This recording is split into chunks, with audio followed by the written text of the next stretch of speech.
శ్రీ మహాగణాధిపతి నమః. శ్రీ గురుభ్యో నమః. 35వ రోజు మహాభారత పారాయణం. సృష్టి చక్ర వివరణలో కాలచక్ర భ్రమణంలో పరమాత్మ సాగిస్తూ ఉంటే సృష్టి ప్రళయం తిరుగుతూ ఉంటాయి. చైతన్య శక్తితో పరమ పురుషుడు కలిసినప్పుడు అహంకారం పుడుతుంది. అహంకారం నుంచి ఆకాశం, వాయువు, అగ్ని, జలం, భూమి, దాని నుండి ప్రాణికోటి పుడుతుంది. ఈ కాలస్వరూపంలో కాలగమనంలో నిమేషం మొదటిది.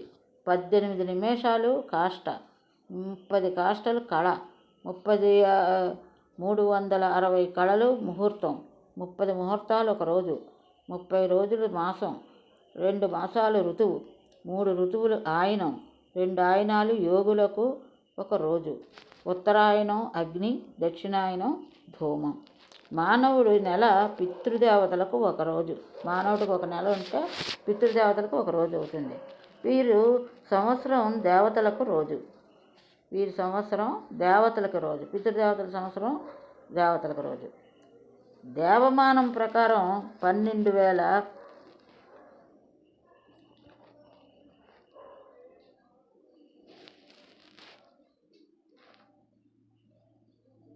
సంవత్సరాలు గడిస్తే మానవులకు కృత, త్రేత, ద్వాపర, కలియుగాలు నడుస్తాయి.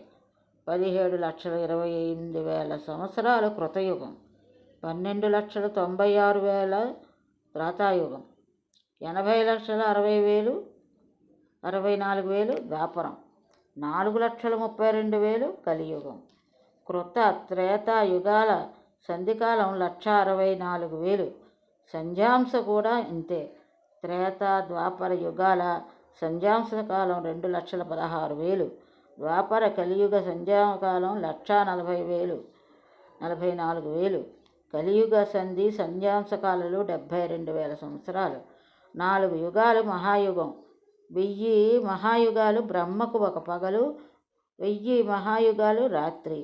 రాత్రి ఆయనకు నిద్రకు ఉపక్రమించగానే ప్రళయం వస్తుంది.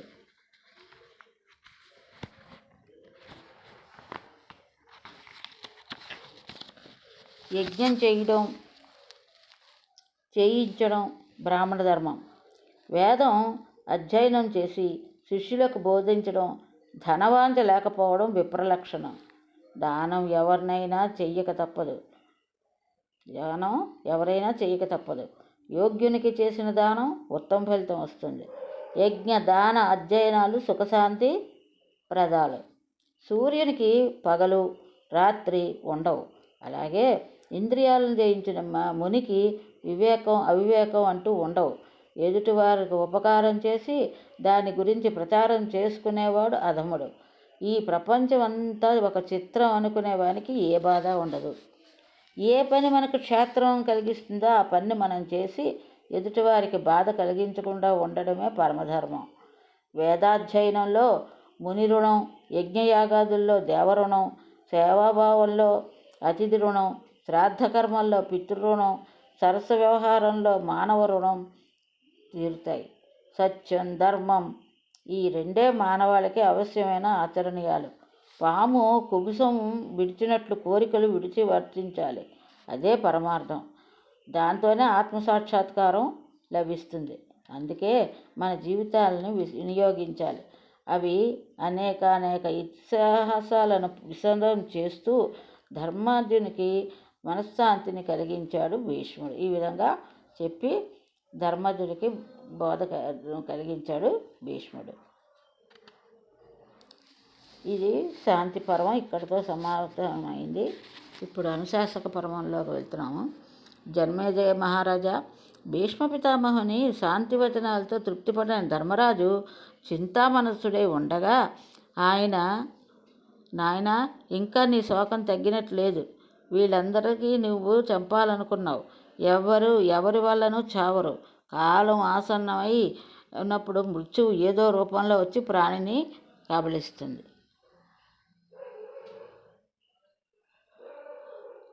పూర్వకాలంలో గౌతమి అనే బ్రాహ్మణ స్త్రీ కుమారుని త్రాచుపాము కరిచి చంపగా చూచిన బోయేవాడు పామును పట్టుకుని ఆమె దగ్గరకు వచ్చి, నీ బిడ్డను చంపిన సర్పాన్ని చంపుతా అన్నాడు.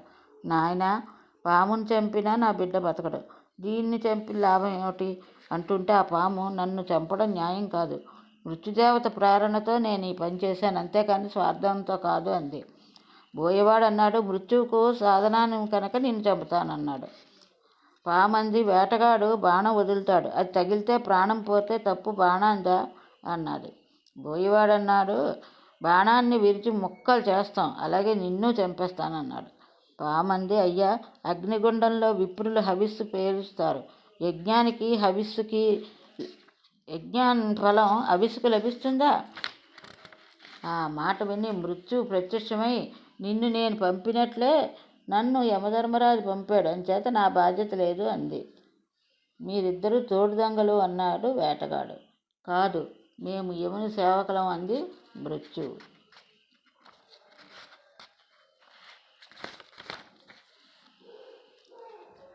ఆ క్షణంలో యమధర్మరాజు దిగివచ్చి, ఆ బాలుని మృతికి మేమెవరం కారణం కాదు, వాని కర్మఫలం అన్నాడు.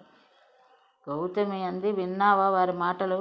నాకు పుత్రశోకం అనుభవించే అవస్థ ఉంది, నా పాపఫలం కర్మఫలం అనుభవించాలి, ఎవరిని నిందించి హింసించక్కర్లేదు అనగా బోయేవాడు పామును విడిచాడు. మృత్యువు యముడు అదృశ్యమయ్యాడు. అంచేత వీరందరినీ నువ్వు చంపానని బాధపడకు, వాళ్ళ కర్మఫలం వారితోనే కడతేరింది. ఆయన, ఈ ప్రపంచంలో పురుషాకారం దైవం రెండూ కలిసినప్పుడే అన్నీ సానుకూలంగా అవుతాయి. పురుష ప్రయత్నం క్షేత్రం, దైవం బీజం రెండూ కలిసినప్పుడే సత్ఫలితం లభిస్తుంది. అగ్నికి వాయు తోడు లేకపోతే మంట పుట్టదు, ప్రమిదలో తైలాన్ని తగ్గితే జ్యోతి సన్నగిలుతుంది, అలాగే కృషి స్వల్పం అయితే ఫలం తగ్గుతుంది. పరశురాముడు, భృగువు, బలి ఆదిగా గల వారి పుణ్యకర్మలు క్షీణించి వారి దైవశక్తులు నశించాయి. అన్నదానాన్ని మించిన సత్కర్మ లేదు. మౌనవ్రతం వల్ల జ్ఞానం పెరుగుతుంది, అహింసావ్రతం వల్ల బల రూప ఐశ్వర్యాలు కలుగుతాయి, బ్రహ్మచర్యం ఆయుర్దాయాన్ని పెంచుతుంది, ఉపవాసం వల్ల చిత్తశుద్ధి లభిస్తుంది, సత్యవాక్పలం ముక్తినిస్తుంది. ఇక బ్రాహ్మణ శక్తి గురించి చెప్పుకుంటే, ధర్మనందన, చక్రవర్తి ఎంత వాడైనా వేద విదురుడైన విప్రుని పూజించాలి, రాకుమారుని కంటే ఉన్నతంగా పోషించాలి. విప్రునికి కోపం దేవేంద్రుని నాశనం చేస్తుంది. జప హోమాదులు నిర్వర్తించే వానికంటే బ్రాహ్మణుకు భోజనం పెట్టి దక్షిణలు ఇచ్చే తృప్తి కలిగించిన వాడే గనుడు. వారి పాదసేవ వల్ల పాపాలు నశిస్తాయి. విప్రుడి పాదసేవ వల్ల. బ్రాహ్మణులకు అనాదరించడం కంటే పాతకం లేదు. బ్రాహ్మణునికి చేసిన వాగ్దానం నెరవేర్చకపోతే కుక్క జన్మ తప్పదు. బ్రాహ్మణునికి చేసిన వాగ్దానం అన్నమాట. నిర్మల చిత్తంతో గురు శుశ్రూష చేస్తూ పవిత్ర జీవితం గడిపే వాడికి ఉత్తమ జన్మ లభిస్తుంది. బ్రహ్మచర్యం, తపస్సు, దానం, గురుభక్తి, సత్యవ్రత పరాయణత్వం కలవాళ్ళకి లక్ష్మి వరిస్తుంది. కృతజ్ఞులు, క్రూరులు, నాస్తికులు లక్ష్మీహీనులు అవుతారు. భర్త మాట వినకుండా ఎదురు తిరిగి వాదించే స్త్రీ దగ్గర, వేళాపాళా లేకుండా నడ్డి వాల్చి నిద్రించే వారి ఇంట, ఏ పని చేయకుండా ఇరుగుపారు వాళ్లకు వెళ్ళి అనవసర ప్రసంగాలు చేసే వారి దగ్గరికి లక్ష్మి చేరదు. నాయన, కామ సుఖం స్త్రీకి ఉన్నంత పురుషుడికి ఉండదు. కామవాంఛ కూడా వారికి ఎక్కువే. అంచేత కామాన్ని దూరం చేసుకుని పాతివ్రత్య దీక్ష అవలంబించిన స్త్రీలు పూజ్యులు. సాగరంలో తరంగాలు దానిలోనే లయమవుతాయి. అలానే పరమేశ్వరుని నుండి ప్రభావించినటువంటి ప్రాణకోటి ఆయనలోనే చేరుతుంది. ధర్మసత్రాలు, గోశాలలు ధ్వంసం చేసేవాడు, వేదాలను గురువులను నిందించేవాడు, చాడీలు చెప్పేవాడు, తన వృత్తిని విడిచి ఇతర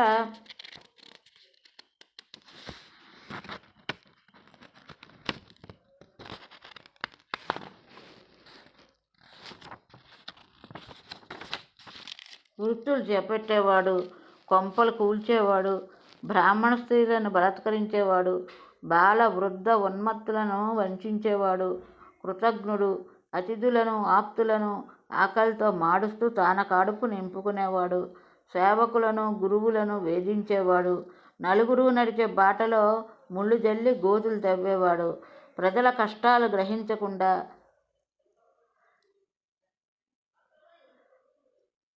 నిర్దోషులను శిక్షించే రాజు నరకానికి పోతారు. అగ్నిగుండంలో పడిన దూదిపింజ వలె గంగానదీ స్నానంలో చేసిన పాపాలు నాశనమవుతాయి. గంగా తరంగాల మీదుగా వచ్చే గాలి కూడా మానవుని పాపాలను ప్రక్షాళన చేస్తుంది. దేవతల్లో ఇంద్రుడు, గ్రహాల్లో సూర్యుడు, నదుల్లో గంగా శ్రేష్టం. శాపానుగ్రహ సమర్థులై బ్రాహ్మణ్ణి హింసించే ఎందరో మహారాజులు క్లేశపాయాలయ్యారు. ఇక స్త్రీ ప్రకృతి గురించి చెప్పుకుంటే, ఒకనాడు నారదుడు తనకి ఎదురుపడిన పంచచూడ అనే పేరు గల అప్సరసను నిలబెట్టి నారీ ప్రకృతి ఎలా ఉంటుందని అడిగాడు. దేవముని గుణ, రూప, శీలాలు, సంపద ఉన్న భర్త లభించిన స్త్రీకి పురుషవాంఛ చావదు. ఎన్ని కట్టెలు వేసినా అగ్ని శాంతించదు. నదులన్నీ కలిసినా సాగరం ఎదురు చూస్తూనే ఉంటుంది. యమధర్మరాజుకి ప్రాణ సంహారంలో అలసట ఉండదు. అలాగే ఆడది ఎందరు పురుషులతో తిరిగినా తృప్తి పడదు. ఆభరణాలు, చీనాంబరాలు, రుచికరమైన భోజనం లభించినా అవి పురుష సంగమం సుఖంతో సమానం కావు. మాయ విద్యలో ఉన్న మాయ శంబాసురులు కూడా ఆడవారి ముందు తీసుకొట్టు. సృష్టాదిలో స్త్రీలు మాయ నెరగరు. ఆ కారణంగా మానవులు మోసాలు, కుట్రలు ఎరుగరు. దివ్యత్వం పొందేవారు దేవతలకు భయపడిన ప్రార్థించగా ప్రజాపతి అనుగ్రహించి స్త్రీలలో మాయ ప్రవేశపెట్టి కామాన్ని పంచాడు. అది మొదలు పురుషుల్లో రోషావేషాలు, అసూయ పెరిగి పతితులయ్యారు. స్త్రీలందరూ మాయావులని, పంచకులని అనుకోకు. వారిలో పతివ్రతలు, ధర్మపరాయణులు ఉంటారు. వారి వల్లనే లోకం సక్రమంగా సాగుతోంది. గుణవతి అయిన భార్య వల్లనే సుఖశాంతులు, అర్ధధర్మాలు, కీర్తి లభిస్తాయి. ధర్మనందన, విద్య, కుల, గుణ, శీలాలు కలిగిన వరుని తీసుకుని వచ్చి పిల్లనిచ్చి చేసేది బ్రాహ్మణ వివాహం. వధూవరులు పరస్పరానురాగంతో ఉంటే వారి వివాహం క్షాత్రం. యువతి అనురాగం వల్ల వానితో జరిగేది గాంధర్వం. కట్నం పుచ్చుకుని జరిపేది అసురీ వివాహం. కన్య తాలూకా వారిని హింసించి పెళ్లి చేసుకుంటే రాక్షస వివాహం. ఇందులో బ్రాహ్మణ, క్షాత్ర, గాంధర్వాలు ఉత్తమమే, మిగిలినవి ధర్మదూరాలు. ఇలానే సంతాన విషయంలో కూడా ధర్మశాస్త్రవేత్తలు కొన్ని నియమాలు చేశారు.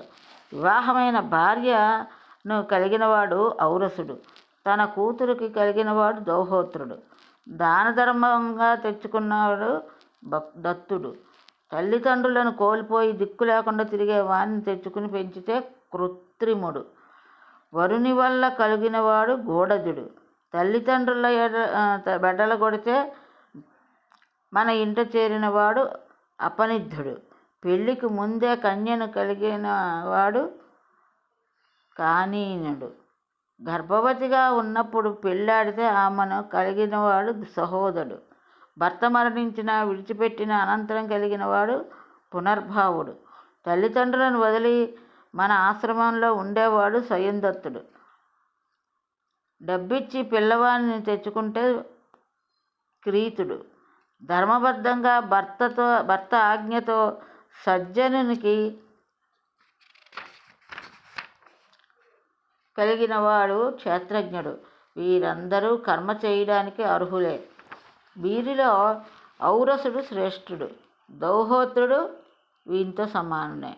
అడిగిన వారికి దానం చేయడం కంటే అడగకుండా ఇవ్వడం ఉత్తమం. దానాన్ని మించిన యజ్ఞం లేదు. వేదవేత్త అయిన విప్రునికి సంతోషంగా ధనధాన్య భూదాన చేసిన వారు ఉత్తమ లోకాలను చేరుతారు. దానాల్లో భూదానం సర్వోత్తమం. రత్నాలు, ధాన్యాలు భూమిలోనే ఉంటాయి కనుక అవన్నీ దానం చేసిన ఫలం భూదానం వల్ల లభిస్తుంది. దరిద్రుడైన భూసురునికి పిలిచి దానం చేసిన వానికి జన్మ పరమ ఉత్కృష్టమవుతుంది. దానం చేసిన భూమిని తిరిగి తీసుకుని వారికి తిరిగి నరకం తప్పదు. సింహాసనం ఎక్కిన రాజు తెలిసి తెలియక చేసే పాపాలన్నీ భూదానంతో నశిస్తాయి. ఏ ప్రాణి అయినా బతకడానికి అవసరమైనది అన్నదానం అన్నిటికంటే శ్రేష్టం. అన్నదానం సర్వభోగాలని ఇస్తుంది. బ్రాహ్మణ ధనం అపహరిస్తే తొండజన్మ వస్తుంది. గోదానం చేసేవారు గోలోకం చేరుతారు. ఎరుపు రంగు ఆవును దానం చేస్తే సూర్యలోకం, తెల్ల ఆవును దానం చేస్తే చంద్రలోకం, నల్ల ఆవును దానం చేస్తే అగ్నిలోకం, బూడిద రంగు ఆవును దానం చేస్తే వాయులోకం లభిస్తాయి. ఈ దానాలు బ్రాహ్మణులకే చెయ్యాలి. ఇక మరణ సూచనల గురించి తెలుసుకుంటే, సూర్యమండలం కాంతిహీనంగా కనబడితే 3 ఏళ్లలో, వెన్నెలలో తిరుగుతూ ఉండగా మన నీడలో చిల్లు కనిపిస్తే ఈ ఏడాదిలో, పళ్ళు కళ్ళు రంగు మారిన, ముక్కు చెవులు పట్టుజారిన రోజుల్లో మృత్యువు తప్పదు. అంటే ఈ సూచనలు ఉంటే మృత్యువు ఉంటుందని.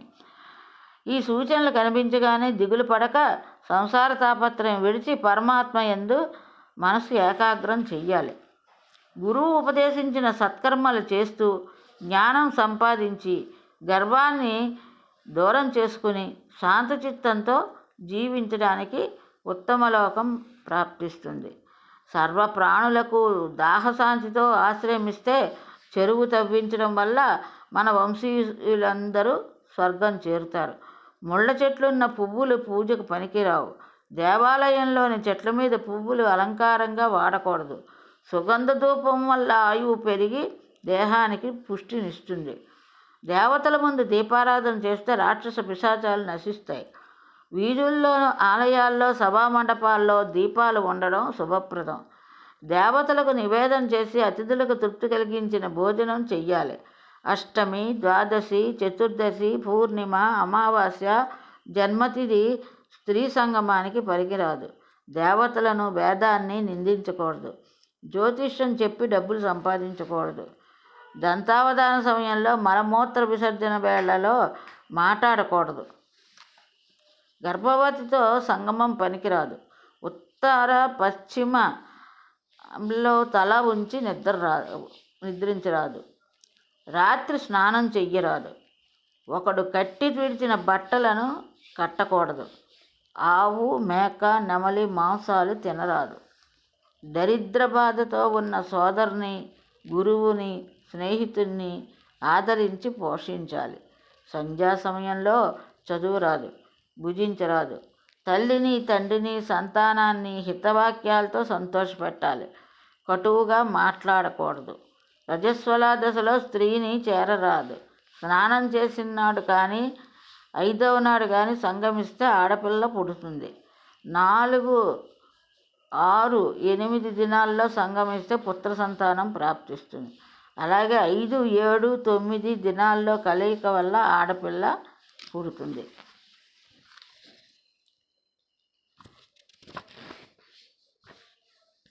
ధర్మానికి పట్టుగొమ్మ ఆచారం. ఆచారం తప్పకుండా నడిస్తే కీర్తి సంపదలు లభిస్తాయి. అన్నిటికంటే ప్రధానం భూతదయ. గురువు కంటే తండ్రి, తండ్రి కంటే తల్లి అదుకులు. బ్రహ్మక్షత్రియులు 3 రోజులు ఉపవాసం చేయవచ్చు. మిగిలిన వారు 4 పూటల కంటే ఉపవాసం చేయరాదు. నెల రోజులు ఏకభక్తం చేసినటువంటి విప్రునికి చక్కని శరీరకాంతి, యోగ్యురాలైన భార్య ప్రాప్తిస్తాయి.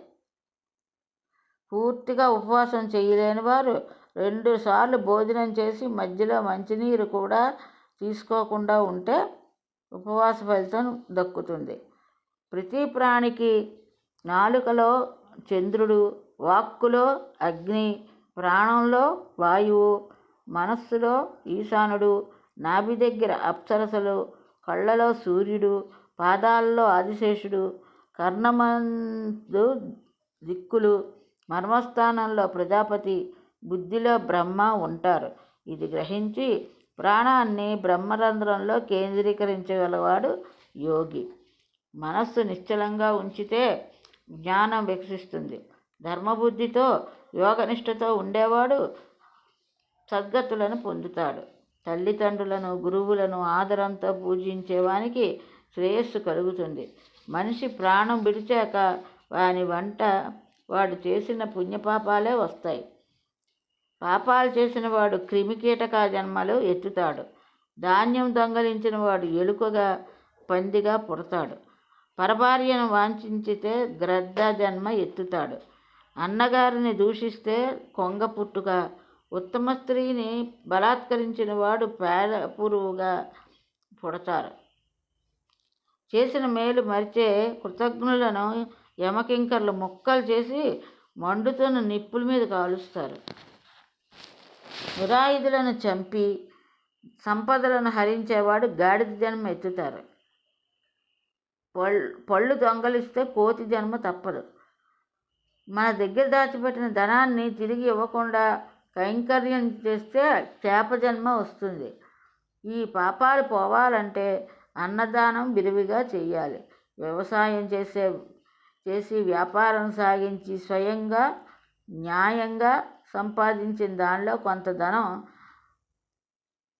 దానం చేసిన వాళ్ళకి ఉత్తమ గతులు లభిస్తాయి. అన్నింటినీ మించిన ధర్మాన్ని అహింస. ఎదుటివారిని హింసించాలనే ఆలోచన కూడా పుట్టరాదు మనసులో.